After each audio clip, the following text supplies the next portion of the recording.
reading at home? Yes, yes I do. I like to read on my bed, and on the balcony, and on my favorite red chair by the window. It's very exciting.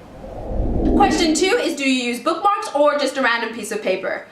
I know a lot of people use random pieces of paper or bend the corner of the page, which I don't understand at all, but I am actually a bookmark fiend. I really love bookmarks, and in fact my friends got me these bookmarks as a Christmas present, which as you can see are all the Horcruxes, and you can take them out and slot them in. There's like a little clip and you can slot them in and they mark your page, which are amazing. I also got these incredible bookmarks, which are also Harry Potter, from my friends, the same friend and another friend. One's missing because it's currently in the book I'm reading. But yeah, there's all the houses. I'm currently using the one that's for Hogwarts. And I have other bookmarks as well that are just like from other countries. And yeah, I love bookmarks. Question 3 is, can you stop reading, or do you have to stop at the end of a chapter or at a certain amount of pages? I can just stop reading, like if I have to, I can stop reading in the middle of a chapter. I don't have a certain amount of pages that I have to read, but I prefer to get to the end of the chapter if I can. If I cannot get to the end of the chapter, then I have to at least get to a scene break. If I don't get to a scene break, I get very annoyed. So sometimes when I'm getting ready for bed, I like to read before bed, but if I see that I'm coming onto a chapter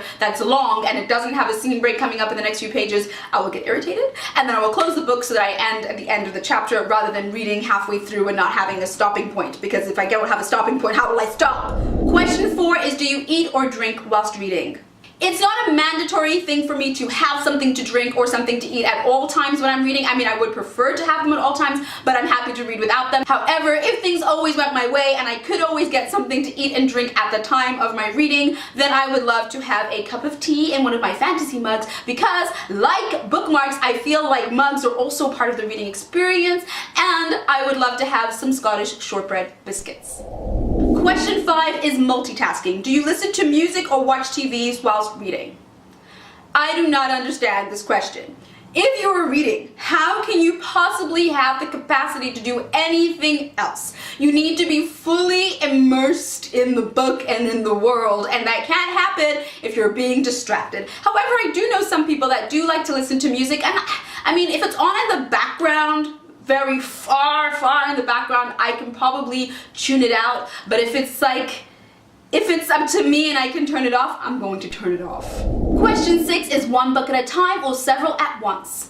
Definitely one book at a time. I have tried to read more than one book at a time before, and it didn't work for me. I was always wanting to read the book that I was enjoying the most, so I was like, well, I might as well just read that one. I have managed to at one time, because I really needed to read a book to review it for the author, and then of course I would run in to read a book that I enjoyed, but one was an ebook and one was a paperback, so I managed to like compartmentalize them that way, so I didn't feel like I was, you know, mixing the worlds or anything. I managed to read them simultaneously, but typically it's one book at a time. Question 7 is, reading at home or everywhere? Absolutely everywhere. So I used to have to take the metro and the bus to work because I didn't drive at the time, so I would read on the bus, I would read on the metro, I would sometimes read when I was in the UK and I walked to the bus stop. I would read as walking to the bus stop. I will read like just everywhere. I'm happy to read on the plane, I'm happy to read in Spain, I'm happy to read in China, I'm happy to read in my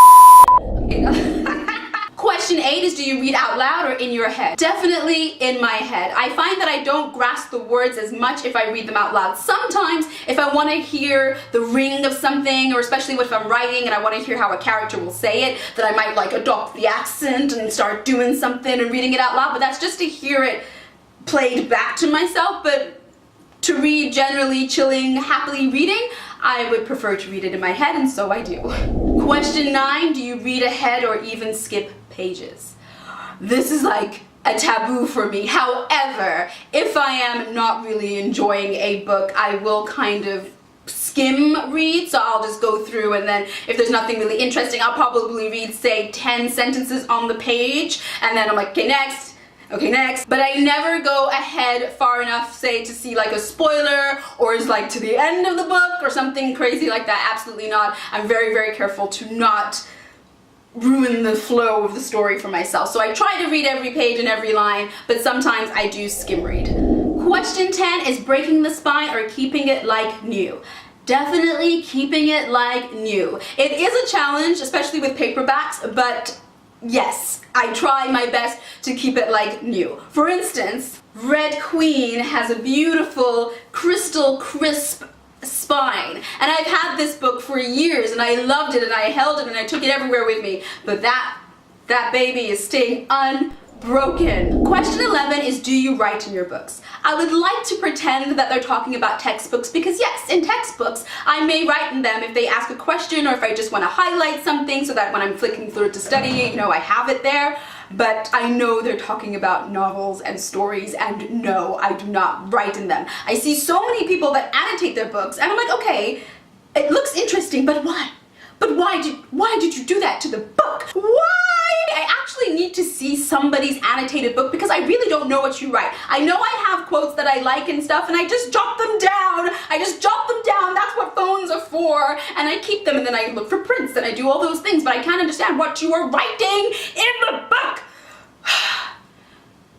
So no, I do not write in my books. And the 12th and final question is, who do I tag? And as always, I tag all of you. Thank you so much for watching this video. I hope you enjoyed it. If you did enjoy it, please consider giving it a thumbs up. And if you like all my other videos, then please consider subscribing. And until next time, I'll see you. Bye!